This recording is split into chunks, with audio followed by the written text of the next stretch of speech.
The first guest of the evening is truly a poet. He's an artist. He is a friend and an inspiration to anyone who has ever played the guitar or tried to write poetry. Would you please welcome Gordon Lightfoot?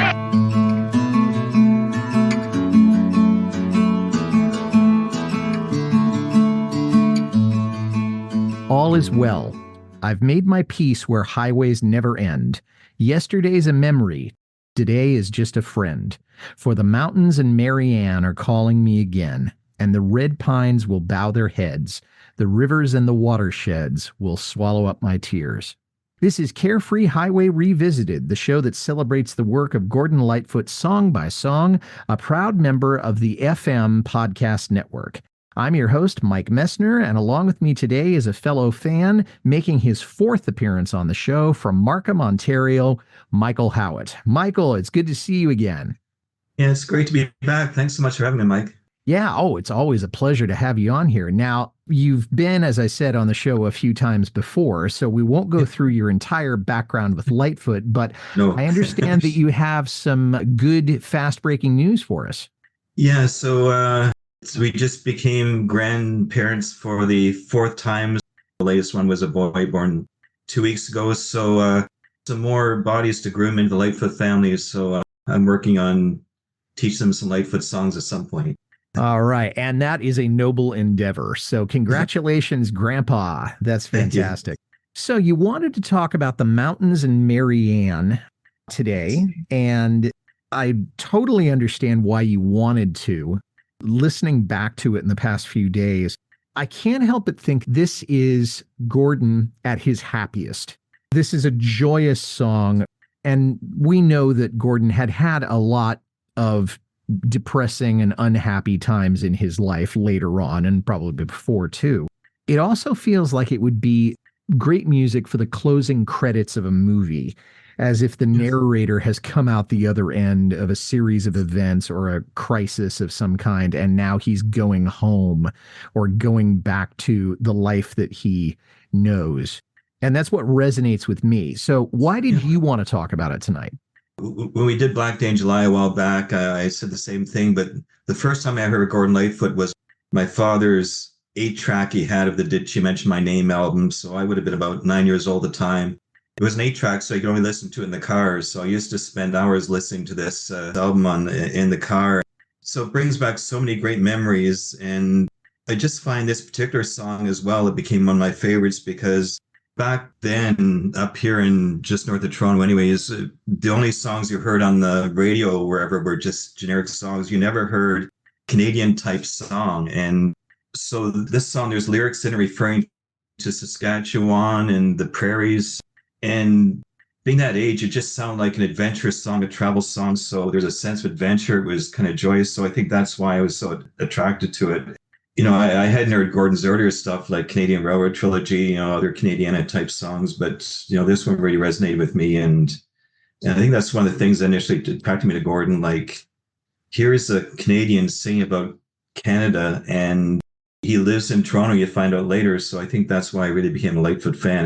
And this was the song that kind of resonated with me from that album. He obviously is a very proud resident and native and citizen of Canada, but he's not talking about it. He's never really talked about it in a militaristic way, which is the stereotypical patriotism, nationalism. And he's doing it in such a wonderfully evocative way that it made me feel like I was in that car with him going across the provinces from Ontario to Alberta. Yeah, exactly. And I've never spent any time in Canada at all, but this was a song that made me think I've got to get there. I've got to experience some of this landscape that he is describing.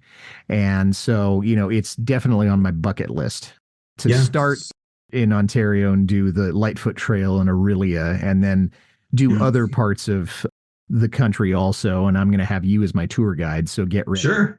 Yeah, we've been to Orillia a few times, where it's about an hour and a half away from where I live. Great thing about Orillia, there's so many tributes to Lightfoot there. As you mentioned, Lightfoot Trail with statues, such a testimonial to Lightfoot there. And I'm sure that means more to him than there's talk about should he have been awarded a Grammy for his body of work.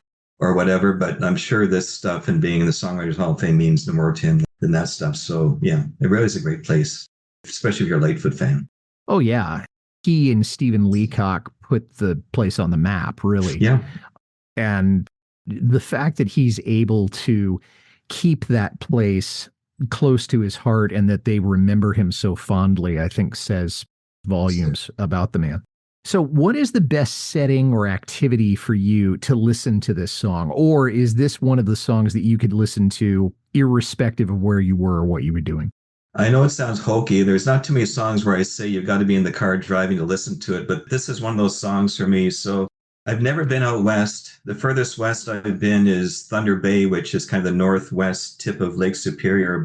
So I've never seen the mountains. The closest thing we get to mountains in Ontario is basically the north shore of Lake Superior. The closest I've come to mountains was traveling through upstate New York and New Hampshire and Vermont.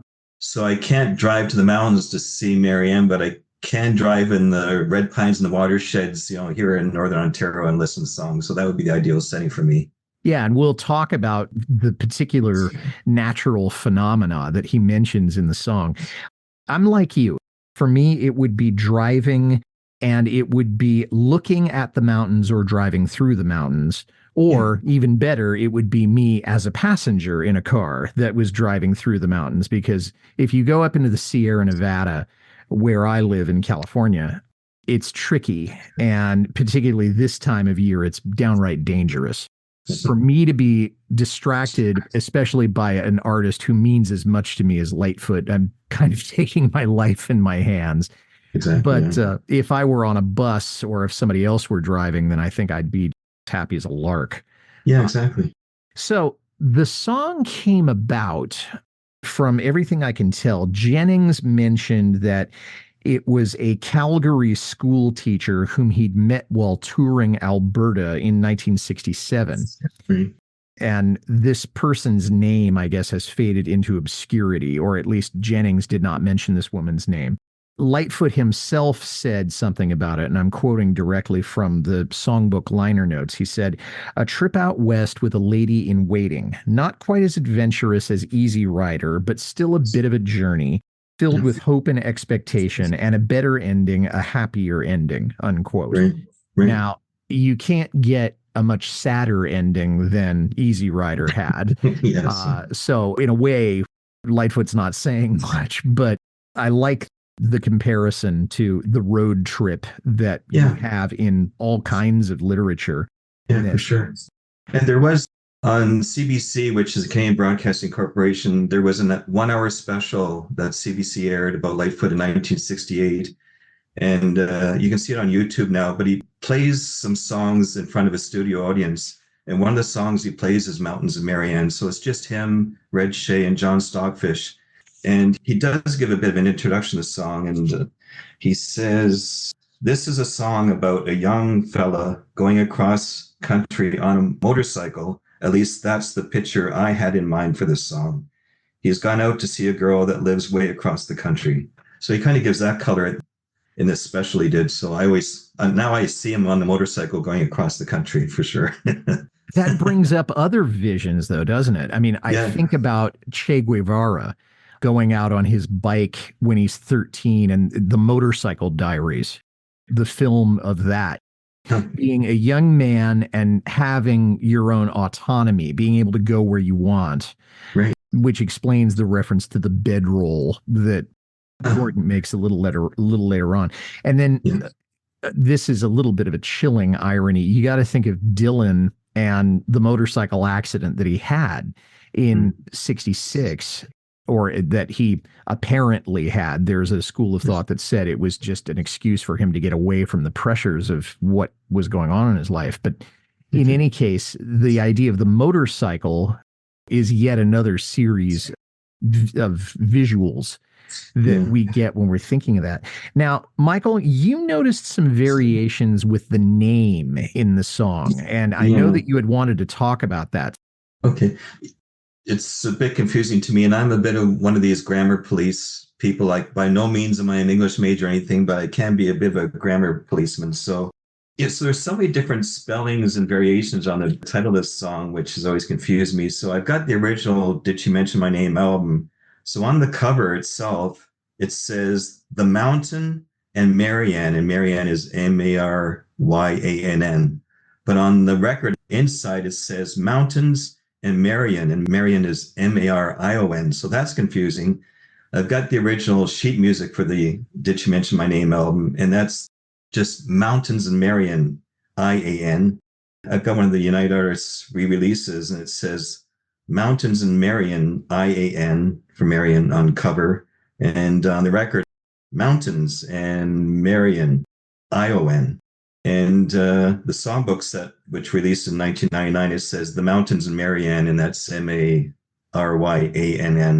And that's the same that Jennings uses as his book. So I guess we go with The Mountains and Maryann, Maryann. So that's what I'm sticking to. But I just find it, and I know on the Facebook groups there is some discussions over what's the correct title, but anyways.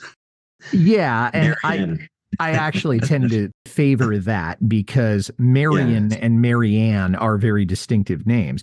But then again, if we wanted to go into the whole idea of Marion, Marion, okay, well, that is the heroine in all the Robin Hood stories. So that's right. Yet another aspect of this. We know that Lightfoot was a very well-read man. And so this may have been something that was going through his head. I tend to think that he was thinking about, if he wasn't giving this woman a pseudonym, that Maryann, Maryann, was actually her real name. We'll never know the true story, but it's fun to think about. Yeah, I just think it's a odd thing about this song. But anyways, that's just my little grammar police issue with it. Cool little tidbit. Well, I was spelling police. Yeah. All right. Well, let's talk about the lyrics a little bit here. All is well. I've made my peace where highways never end. Yesterday's a memory. Today is just a friend. And it is classic folk song kind of lyrics here. Yeah. But I think about, this is a guy who has a clear conscience about what's happened to him, what's in his rearview mirror. He's made his peace with it. We don't know what it is, but he is looking back on it. He doesn't have any regrets about it. What does he mean by highways never end? I mean, this gives this idea that he's going to be perpetually on the road, but yet the rest of the song gives the impression that he's going from somewhere to somewhere, that he's going home to some extent. So what do you think he means by that? Yeah, for me, it's been, he met this girl in the past, and in his life now, highways never end. He's on a road that's going nowhere. It's just going in circles. He's not going anywhere. So he's made up his mind. And when he talks about yesterday's a memory, so maybe that's, for me, that's referring back to Maryann. Like, that's a memory. Highways never end. I'm kind of going nowhere right now, so I've got to get on with a new life. And he's made peace with that decision. And he can mention in the next line that Mountains and Maryann are calling me again. So he's going back to her and to that memory, and he's going to make a new life from that. And when he says today is just a friend, could be the present time is okay, but he really wants to go back and revisit that girl from his past and start a new life. That's kind of what it says to me. So the idea of today is a transient thing, okay, that he's maybe in the back of his mind or maybe the front of his heart. He's thinking that this girl is going to be with him forever because he's clearly in love. But today is just a phase, that tomorrow is going to be a new day, that this particular 24-hour period is not going to be there forever, as contrasted to this woman that he hopes will be there forever. Yeah. For the mountains and Maryann are calling me again, and the red pines will bow their heads. The rivers and the watersheds will swallow up my tears. Now, that brings up the idea about which mountains he's talking about. Now, me being an American, the two mountain ranges that I thought of immediately, and a Californian in particular, clearly he's not talking about the Sierra Nevadas, but the only other range that I know of that goes out of the States and into Canada is the Rockies. The problem with that is that apparently there's not a whole lot of exposure to the Rockies, certainly in Ontario. And my understanding is that the Rockies go more into Alberta and British Columbia. But it also, there are a lot of mountain ranges in Alberta. The last I counted, I looked at an atlas online. There's something like 40 mountain ranges. Now, I know you've never been out there, but you have any idea about which mountain range? Not that it really matters, but I'm just curious if there's a particular mountain range you think you might have been talking about. For me in Ontario, I don't know, maybe we're a bit naive, but we just kind of think of the Rockies, like it's just the Rockies in Alberta and British Columbia. I know there's other mountains, I guess, in British Columbia, but I always kind of thought maybe Maryann lives in like a city like Calgary, where Calgary is close enough to the Rockies that you can see them in the distance, and it's about maybe just over half an hour drive to get from Calgary to the mountains. So maybe she lives in the Calgary area type thing. And it's almost like he wrote Alberta Bound later, but it kind of reminds me of this same song where he says he's leaving the brown and gritty streets of Toronto and get back to the Rocky Mountain sunset and the one I left behind me. So those are lyrics from Alberta Bound. So it very much, I think, evolves from this song. It's kind of the same type of thing, leaving Toronto and going to the one I love type things. So. And that is a long drive. I mean, I haven't measured it, but when I think about it, the parallel would be kind of like driving from New York City to Denver in the States. So that is a 2-day drive if you're flooring it. And if you're driving, 18 hours a day. So that is a long trek that he's talking about. If he were driving from Toronto to, let's say, Calgary or Edmonton, we don't really know where this person lives. The other part of the geography that I thought was interesting is that there are no red pines in Alberta.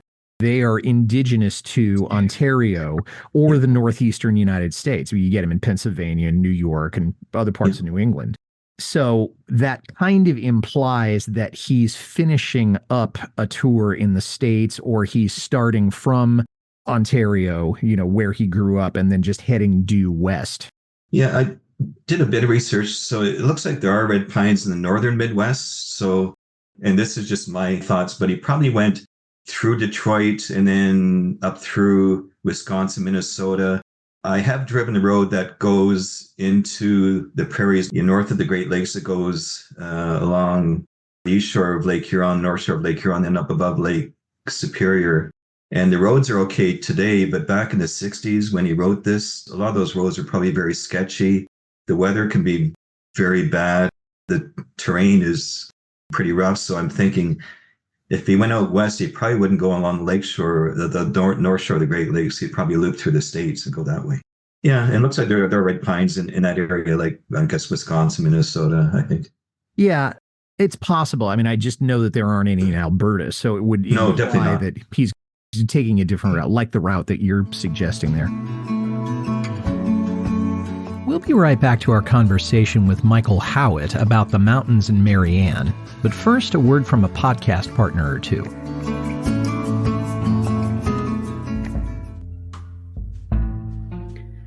Hey, do you like classic albums? Technically, like the 20th century albums, such as like Beatles, Led Zeppelin, Rolling Stones.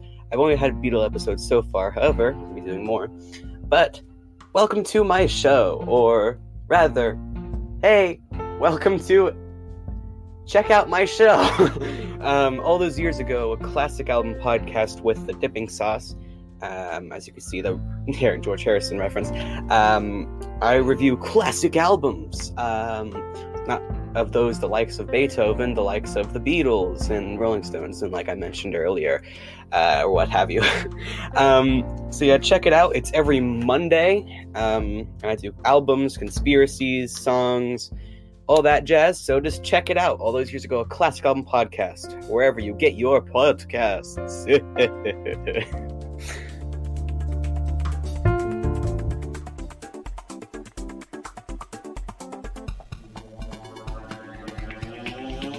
Welcome to Books Boys. Every month, the Dean and PJ tell you all about the books they've been reading and make some recommendations from our old favourites, plus surprise call-ins from authors to talk about the works that they're writing, original music, prize giveaways, and more. That's Books Boys on booksboys.com and all good podcatchers. Books Boys, get it!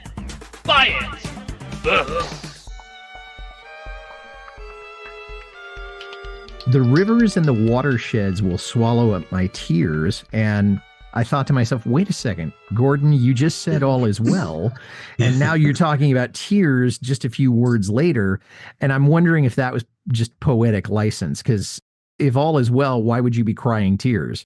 Yeah, that's actually one of my favorite lines of the song, where he says, the red pines will bow their heads, the rivers and the watersheds will swallow up my tears. And the imagery takes you on the journey along with Gordon through some rough terrain and things like that. And he says all is well. I don't know how many times he said it throughout the song, but there's numerous times, and it's almost like he's traveling along and he's maybe having second guessing, doubting himself. And then he kind of thinks, wait a minute, all is well. Like, this is okay. So it's almost like he's trying to reassure himself and going to have second thoughts. So it's almost like a metaphor where if I miss home, I'm sad, whatever. That's okay. The red pines are bowing their heads. They're welcoming me along the way. And if I do feel sad, then almost like a metaphor, the watersheds will swallow up my tears, that, nature is egging him on to his goal and all is well. Yeah, it's an expression that I may feel sad or I may have some emotions, but nature is going to absorb that. And this experience I'm going to have with this woman whom he's clearly in love with, he doesn't need to worry about it. I left the cold Midwestern towns behind. Now, this also comes to possibly another cultural difference. In the States, we think of the Midwest as kind of the flyover states. So I'm talking about places where mostly rural, not a lot of big cities, and not a lot of airports. And so we call them the flyover states. And I'm talking about Kansas, Nebraska, Iowa, the Dakotas, places where there's very small populations. There's a joke down here that North Dakota only has 14 and a half people and half of them want to move. But I guess what I'm wondering is, does the reference Midwest, does that mean anything to a Canadian? I mean, are the middle provinces referred to as the Midwest? Nothing I heard of. Like, we refer to that area, like the middle of Canada, as the prairies. Like, it's basically prairies, Saskatchewan, some of Manitoba, some of Alberta. Yeah, the Midwest isn't a Canadian term that I've heard. We all think about the Midwestern states. When he says the cold Midwestern towns behind, I'm thinking like Minnesota's part of the northern Midwest, Wisconsin, North Dakota, South Dakota, as you said. So I'm thinking about that area. So it kind of makes sense if he goes on that route through Detroit and then up around. Mm-hmm. That's kind of where he's driving his motorcycle through. Yeah, although cold Midwestern towns, the winter in the Midwest, I don't want to be on a motorcycle at all. I think being in a car would be dangerous enough and cold enough, but being on a motorcycle exposed to the elements, no thank you. But maybe the fact that he's willing to do this, it indicates youth and it indicates foolishness that goes along with being in love. And Dylan said it best. He said, you can't be wise and in love at the same time. So if you're going to drive through the Dakotas on a motorcycle in January, you're taking your life in your hands. But, what's the point of being young if you can't be impulsive once in a while? There's a semi up the road ahead. I'll take him in my time. Now, semis don't generally travel very fast. And in the 60s, they probably didn't travel fast at all because the engines have gotten more strong over the years, I imagine. I don't know anything about cars, but does this imply that he's not necessarily in a breakneck rush to get where he's going, or is this just poetic license to fill out the rest of the verse? That's how I was thinking. It's like, I'm going to get there, but he has a quiet confidence about him. Like, I'm not going to go crazy, but he's got a quiet confidence. I'm going to get there.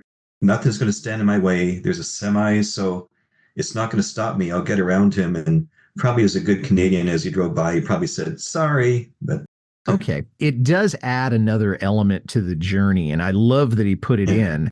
But in my usual academic sense, I'm thinking about this probably way too much. For the hot-blooded mountain love is calling me again. And I'm just thinking, this is such a lustful, masculine term.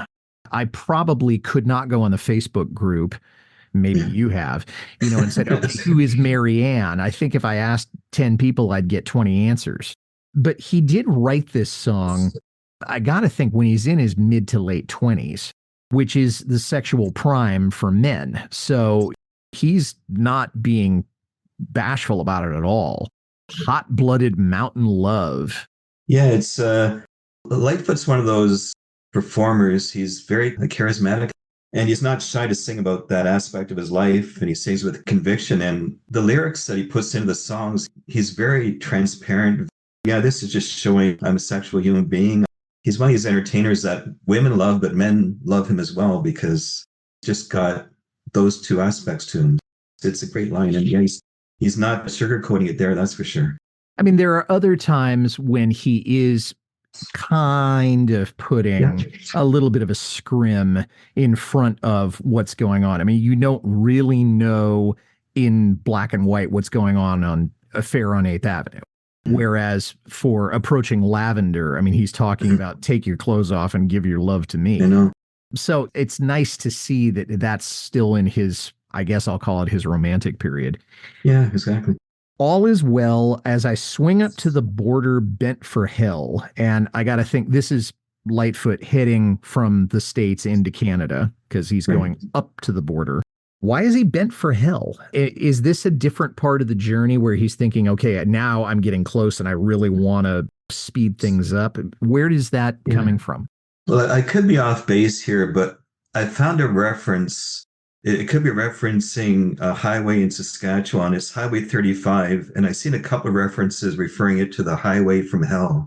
And I can't find any elaboration how it got that name or where the origin came from, but there's mentions about that highway was notorious for flooding, poor road conditions, especially back in the 60s. And maybe another possible explanation was there was a number of serious accidents on that highway. So I was thinking if that is the highway from hell, then he could be referencing a crossing from the U.S. into Canada. I think it's the Fortuna-Onger border crossing between North Dakota and Saskatchewan, which is where Highway 35 in Saskatchewan joins up with, I guess, the U.S. interstates. So I don't know if I'm off base there, but that would kind of make some sort of sense if he's swinging up the border into the States and Canada, bent for hell. So he's bent for Highway 35 in Saskatchewan, which goes up to the Trans-Canada, which goes up to Calgary. So maybe, who knows? Well, I mean, we hear about the highway to hell. I don't think that that particular stretch of road is what Bon Scott was talking about in the AC/DC song, but, you know, it's fun to think about. Okay. And the service station man agreed I didn't look too well. Okay, so obviously he has to stop for petrol. But if you've ever traveled long distances by car, let alone motorcycle, yeah, you're not going to look too well. No. If he's on a motorcycle, I mean, he's got bugs in his teeth and he's got, even if he's wearing a helmet, his hair is going to be all greased up and he's going to look like death on toast. You'd think when he finally gets there, Maryann might kind of take one look at him and say, you know, wait a minute. Well, or get in the shower, you know, if you want to have any fun tonight. Well, especially if he's got his bedroll on his back. So maybe he's not even staying in motels or hotels. Maybe he's just finding some place to roll out the bedroll and sleep. So, yeah. So he wouldn't look too well at all. No, and because he probably wouldn't be sleeping because it'd be so cold, you know, unless he's just bumming a place to stay or he's staying at a hostel or something. He left that out. The losers that I left behind, I'll think about some other time. Who are the losers? Do you have any concept about that?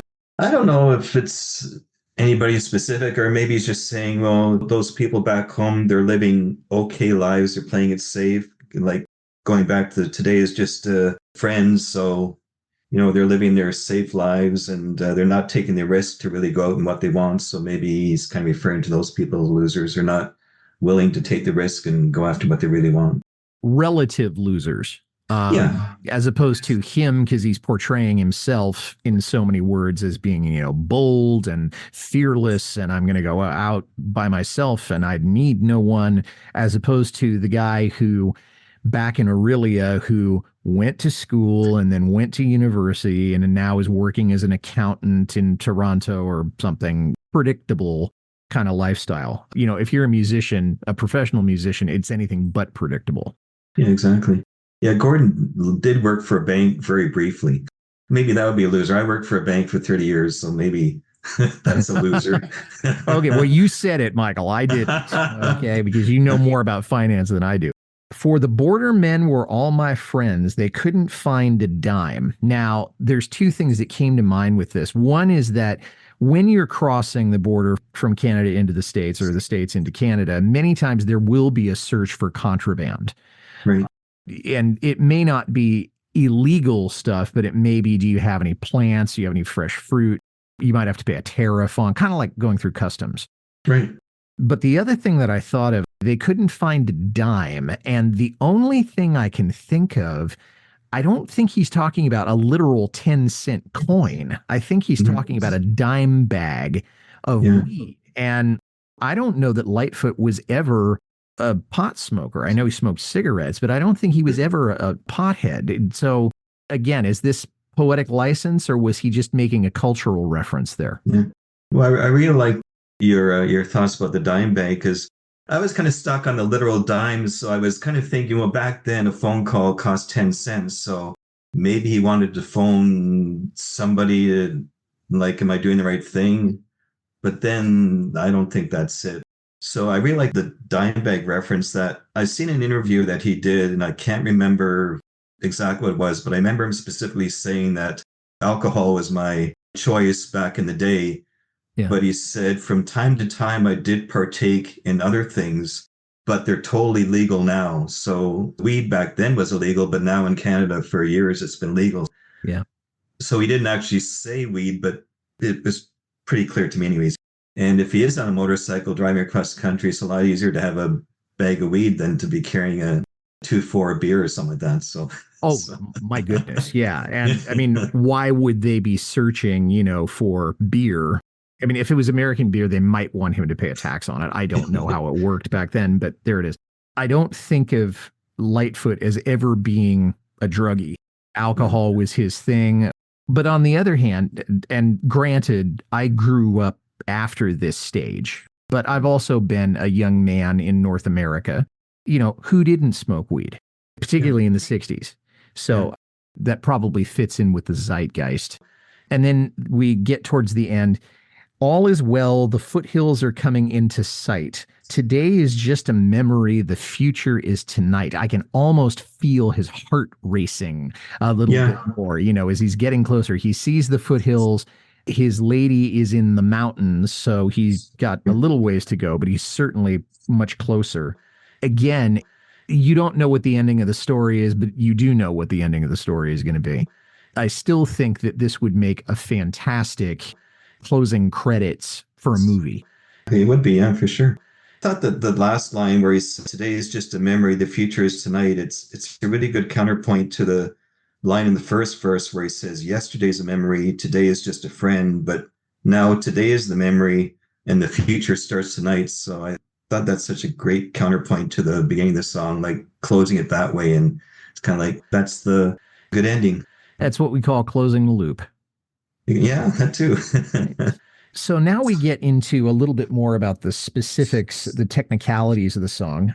It did appear on Did She Mention My Name in 1968. It was not released as a single, which I kind of understand and kind of don't, because it's such a beautiful song. Maybe they didn't think it would sell, but they could have tried it as a single. The album wasn't a huge success. It went to top 21 in Canada, did not apparently chart in the States or the UK or Australia, New Zealand. But again, a beautiful song from an album that is an amazing album and gets overshadowed by some of his later work. And the musical part of it that really spoke to me, there's probably two. One I wrote down here in my notes, and the other I just thought of this morning. The strings make it especially cinematic in the same way that the string arrangement in Canadian Railroad Trilogy did, which I think was done by John Simon. I'm not positive. Approaching Lavender, which was done by Randy Newman. The other part of the instrumental that I really liked was the trumpets towards the end, because it gave this idea of the West. A lot of Westerns, you have this dun, dun, dun, dun, that kind of feel to it. And it made me feel a little bit like, again, it's cinematic. This is him heading west. And I dare say that Alberta and British Columbia have their own sort of Western history, the same way we see in Hollywood movies and the way I do my other podcast called Writing the West. So I liked that. What was the musical aspect that spoke to you the most, Michael?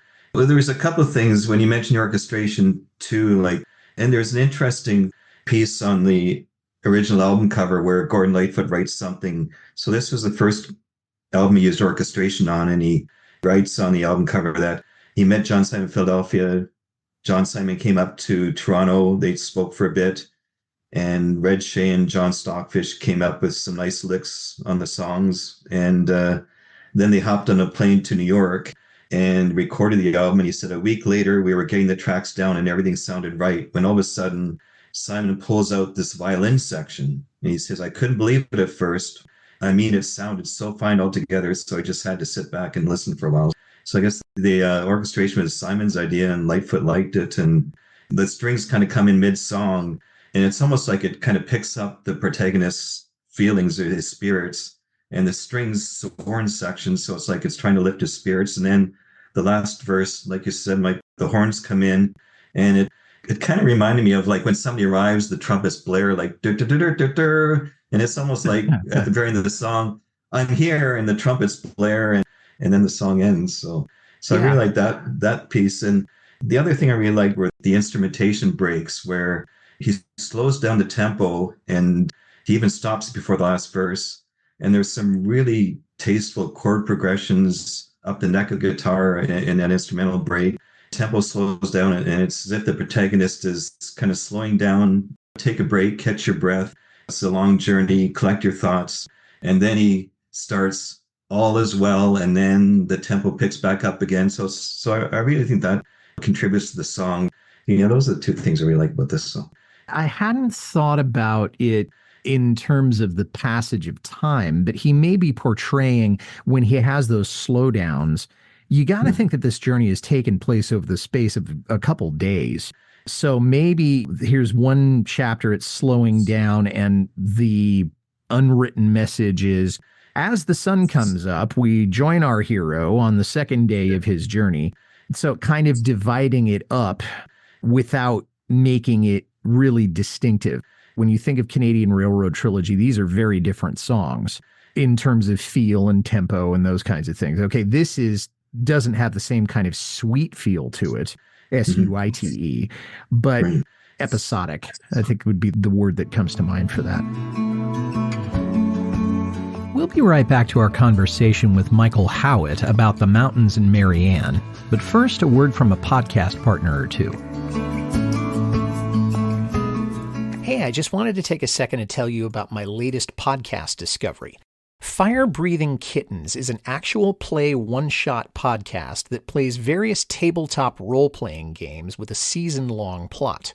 Because there's a beginning and an end to each week's story, you can start at any episode. Yeah, you won't miss a thing. Every week has a different combination of 4 from the same rotating cast of people. Join Firebreathing Kittens as they solve detective mysteries, attempt comedic banter, and enjoy friendship. That's Firebreathing Kittens podcast. Check it out. Sanjo, look! Yes, Zach? Wait, what's that thing you're holding up? It's a time travel device. We can use it to go back to the past and watch movies. But we already do that on our podcast, Oldie But A Goodie. No, on previous episodes we were pretending to time travel. Now we can do it for real. Cool, so we can really go back to like the 80s or the 90s? No, Sanjo, you're thinking too little. I mean, we could go really far back, like we travel back over 100 years into the past. Oh, but Zach, that's so far in the past. Those movies would be old. Yeah, but, well, the show is called Oldie But A Goodie, so we should probably do old movies. Oh, that's a good point. That's right, folks. This year on Oldie But A Goodie, we're going back further than ever before. Wait, who are you talking to? We're starting in 1920s, doing one movie from that year, and then moving up to 1921. And we're continuing that until the year 1969. Nice. Join our time-traveling journey through cinema by subscribing now to Oldie But A Goodie, out wherever you get your podcasts. A That's Not Canon Productions podcast. Now, you said a little earlier that this was very stripped down. I mean, in terms of the personnel, we don't know who played the instruments on the orchestration. We will never know. We know that John Simon rounded up some people from the local orchestra and away they went. But we do know that Gordon, Red, and John, it was the original core of Lightfoot's sound. And that's probably why I enjoy it so much, which is not to take anything away from Terry Clements. It's not to take anything away from Pee Wee. It's not to take anything away from Rick Haynes. It's just that this is the original in its purest form when Lightfoot was working after he stopped being a solo, when he wanted to form his own band. And it really works. Something very interesting is that he only played this song 3 times in concert. And personally, I think it's because if you took away the strings and it was just a 3-piece thing, either John or Rick, either Terry or Red, it would still have a very different feel. It would be beautiful. It would still be a great song, but it wouldn't be as cinematic. And I don't think it would be as compelling without that. So you take out the strings and it is not the same. Doesn't make it better or worse. It's just not the same. He played it the very first time was in Elmira, Ontario. And I hope you know where Elmira, Ontario is, because I certainly don't. You actually had a past guest that lived near Elmira. I can't remember the gentleman's name, but I think he lived near there one time. So I've been there. It's a nice, beautiful hamlet type. Well, it's not a small hamlet. It's fairly big, but beautiful spot. Well, it's big enough to have a high school. And, which means that there are enough people living around it. It's the nature of public education, is neighborhood schools. And then 16, 17 months later, he played it for the last time in Charlottetown on Prince Edward Island at a venue that has been lost to history, as far as I know. I mean, when I looked on setlist.fm, they said unknown venue. And I've certainly never been on Prince Edward Island, let alone Charlottetown. And if you have, and there's a venue there that he could play at, I'd love to know about it, but I don't know where it was. Yeah, no, I have. It's a beautiful island. It's Anne of Green Gables, and it's a beautiful spot. Charlottetown's the birth of Canada was founded in Charlottetown. Like, I'm not a history major, but I think I'm right there. So it's a beautiful spot. A lot of history there. So yeah, I guess wherever he played, it's not there anymore, or who knows. I'm surprised he hasn't played it more, because I've seen him probably more than a dozen times in concert. Never heard him play this song. But that special I mentioned, Wherefore and Why, where it was just Lightfoot, John Stockfish, and Red Shade playing, it actually was quite good. Lightfoot I think he's such an underrated guitar player. Like, him playing 12-string. I remember in the Lightfoot documentary, For Me and My Mind, Randy Bachman of Bachman Turner Overdrive and Guess Who said he was such a great guitar player. He was such a great rhythm player that he didn't need drums back then, because the way he strummed the guitar, the rhythm is right there. So they actually sound quite good, just the 3 of them. I agree, you won't hear that cinematic type thought to the song, but it stands on its own pretty well, just the 3 of them. I would have liked to have heard just the 3 of them playing this song, and maybe I need to see if I can find that TV special that you talked about. Yeah, it's on YouTube, yeah. That being said, though, I mean, I still am going to always think of this song, I think, as one of those that should have been in a movie and never ended up being. And if maybe someday they will do a movie where they have somebody sort of riding off into the sunset and they have this, I mean, a boy can dream, right? Yeah. So the song has been covered by 3 artists that I could find. George Hamilton IV, who has done a bunch of different Lightfoot songs. Our good buddy John McLaughlin, who's been on the show many times and has entire records full of covers of Lightfoot. And Kenny Rankin. And Kenny Rankin's is probably the most well-known. Have you heard any of the covers, and what are your thoughts on them if you have? I wasn't able to find Kenny Rankin's cover. I did see he did cover it, and he also covered Pussy Willow's Cattails from the same album of Gordon's, but I couldn't find it anywhere. But I did listen to George Hamilton IV's cover, and I thought it was a nice country take on it. So definitely preferred Gordon's, and actually I preferred John McLaughlin's version over all the others. I think it was more true to Gordon's version. There was a hint of bluegrass in there, so I really liked that. I also found another cover by Noel Harrison, who's the son of Rex Harrison. Oh, Windmills of Your Mind and all that. Yeah, Yeah. Okay. I didn't know that. yeah, that did that appear on a record of any kind? Because I didn't find that in my research. Yes, it was on a 2003 compilation album called Life is a Dream. So he must have recorded it back in the late 60s, I would assume, when the song first came out. And I guess it just lingered. And then all of a sudden he put this compilation album together, it was on it. So I did listen to that. It's just an acoustic guitar, a double bass, and him. So it's kind of light and lilting and laid back. So it's a little bit too laid back for me because I didn't feel the hot-blooded mountain love at all in that cover. But Noel Harrison was very talented. I just don't think of him as doing this kind of thing. I mean, I think of his stuff as being more ethereal, but that's as may be. Is there anybody that you would like to hear cover this that hasn't, or is this one that, let's just take the 3 or 4 covers that are there and not have anybody else touch it? This is a Canadian band. They're not really well known in the States. They're called the Tragically Hip. They're not with us anymore because Gordon Downey, the lead singer, passed away. So they did a really good cover of Black Day in July. So they're very much a Canadian band. They talk about Canada a lot. So I can definitely hear them doing this song with a bit of an edge to it. So they would really bring the hot-blooded mountain love to light. So I can hear them doing it. And then I thought about the Guess Who, like Burton Cummings, the lead singer, and Randy Bachman. They had a hit called Running Back to Saskatoon. So when I think of Saskatchewan, Saskatoon, and both big Gordon Lightfoot fans, and actually Burton Cummings is going to be performing at a celebration concert at Massey Hall in May. Burton Cummings is going to be there. Meredith Moon, Gordon's daughter, is going to be playing. Who else? Sylvia Tyson's going to be playing, good friend of Gordon's. Tom Cochran, Life is a Highway. Yeah, the Good Brothers who played on at least one of Gordon's albums. Summer Side of Life, I think. Yeah. And Blue Rodeo is a Canadian band, maybe not well known in the States. So I can hear Burton Cummings doing a song, or the Guess Who, because, they're from Winnipeg, but they sing about the prairies. So yeah, I can hear that.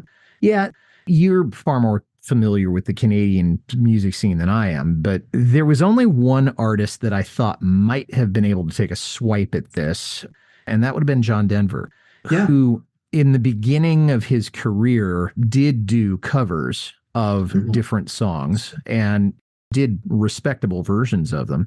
But towards the end of his career, well, probably the midpoint, and then towards the end of his career before we lost him in 1997, he was writing his own stuff.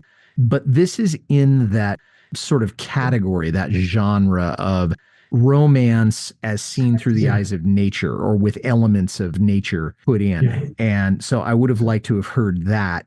Other than that, nobody jumped out at me, at least on this side of the border. Yeah, I didn't think of John Denver, but yeah, he'd do a really good job with this song. It very much would mesh with other songs he'd done. So yeah, that would be good. So as we're kind of winding down here, we've talked quite a bit about the song, and it's a song that has made me fall in love with my image of the prairies of Canada. And as I said at the top of the show, we should probably address the elephant in the room, and that is what you were doing, where you were, and what your reaction was when you found out that Gordon had died, because that was about 9 months ago. And so coming up on the 1-year anniversary, and after we've hit the 1-year anniversary, I'm not going to ask my guests that anymore, but you and I haven't talked for a little bit. So I'm wondering, what was your experience of getting the news that Gordon had passed away? Well, I still remember when he postponed his tour, there was some talk. And then when he actually canceled the tour, a lot of the local television stations here, they would air montages of Gordon's career. And it was almost like he passed away. And when I seen that, I thought, well, he's canceled his tour, but he hasn't passed away yet. So he'll get better and he'll be on the road again. And so I don't know if people higher up in the media here knew more about what was going on, but I kind of didn't believe it. I thought he'll be back touring. But when I heard it, my wife and I were watching TV, and we get news alerts from a local paper here on our phone. So my wife turns to me and got an email alert from the Toronto Star, Gordon Lightfoot just passed. So my heart just sank, like I couldn't think for the rest of the night. And I usually I'll pick up the guitar every night and play for half an hour or whatever. And I usually play a lot of Gordon Lightfoot stuff. And I couldn't bring myself to play for a good month or so. It seemed like something had been taken away from all of our lives. I guess as time goes by, you realize, well, we need to celebrate his contribution for what it's worth. So I think it's like yourself.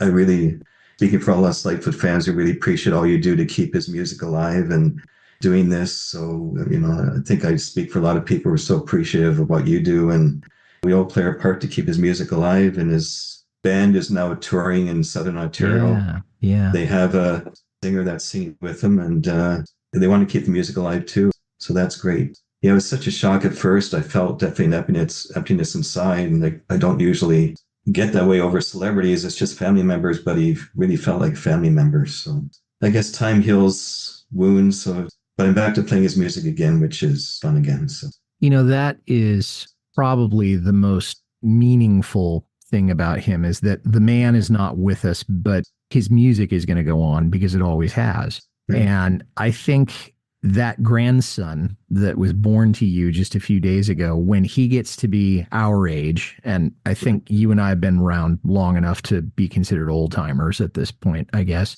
I think your grandchildren will still be playing his music and listening to his music and talking about his music when their kids have no idea who Lightfoot was.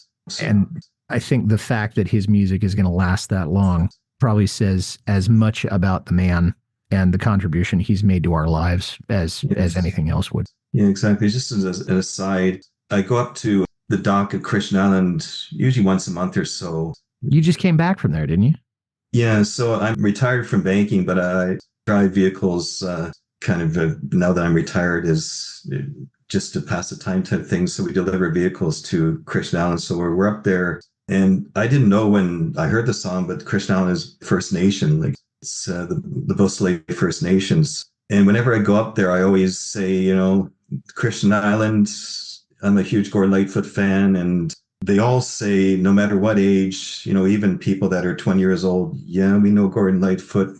My uncle used to sit and have beers with him and sing and play the guitar together. So everybody on Christian Island, I don't know how many people live there. I'm guessing 300 or so.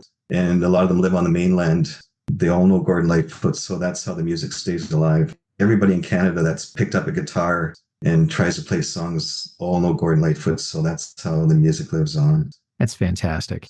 And it's, again, a sign that the music goes on. And that's part of the folk tradition. And it's such a joy to be able to talk about somebody who, in the eyes of the world, probably never got all of the credit that he deserved, but in the eyes and the hearts of his fans is still very much alive and well. And that's a good way for us to stop here before we start crying, because I know that he meant a lot to us. Michael, our experiences and our conversations just get better all the time. And so I wanted to thank you for, again, taking the time tonight, and want to have you on the show again real soon. If not this season, then in season 4. That'd be great. I have so much fun doing these. I listen to every one of the podcasts. I haven't seen the last one yet. I think it was Tattoo, but when I do these road trips up to Christian Island, that's when I listen to the podcast. So I really enjoy them. I learn a lot about Gordon's songs through the guests you have and your insights, because a lot of his lyrics, you think, what is he saying here? And then to hear other people's take on it, it's really enlightening. So I really enjoy these so much, and it's an honor to be here. I thank you so much, Michael. And thanks for listening, everybody. If you like this well enough to listen to the whole thing, tell somebody about it. Carefree Highway Revisited is on Apple, Spotify, Acast, or wherever you get your listening matter. Our website is www.lightfootpodcast.com. I'd like to make a special request for you to visit my Patreon page. I love this show so much, and I want to keep it going, and you're in a position to help. Please head over to www.patreon.com/Carefree Highway Revisited. $1 or $2 a month is all I ask. You can reach me, Mike Messner, at teachermike72@gmail.com. Well, our next episode will feature my guest Derek Buckley, and he and I will be discussing Gordon's song Heaven Help the Devil from the Shadows album, and that episode will be coming out in either late February or early March of 2024. Until then, this is Mike Messner reminding you, run for the roses, but don't forget to stop and smell them. We'll see you next time.